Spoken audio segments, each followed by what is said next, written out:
ഇന്നലെ ഓഫീസിൽ പോകുന്നതിന് മുമ്പ് 2000 രൂപ തന്നതാ. ബാക്കി എന്തിയേ? അതമ്മ എന്റെ കയ്യിൽ ചെലവായി പോയി. 2000 രൂപ ചെലവായി പോയിന്നോ? നിന്റെ സ്വന്തം അമ്പാനെയാണോടി? എല്ലാത്തിനും കാരണക്കാരി അമ്മയാ. നിന്റെ ഓരോ ഉടായ്പിന് എന്റെ പേര് ഇടക്കി കൊണ്ടുവന്നോണ്ടല്ലോ. ഇന്നലെ ഞാനും എന്റെ ഓഫീസിലെ കൂട്ടുകാരും കൂടെ ചായ കുടിക്കാൻ പോയി. അവസാനം ബില്ല് വന്നപ്പോ എല്ലാരും പറഞ്ഞു നമുക്കൊരു ചലഞ്ച് ചെയ്യാം.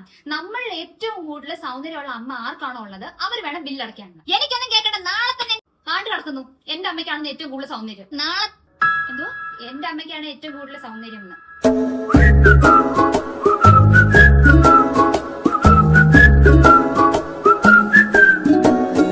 എന്താ അമ്മേ? അഴുക്കപ്പിള്ളേരാണെങ്കിലേ സത്യം പറയൂ, പാവങ്ങള്. ശരിയാ.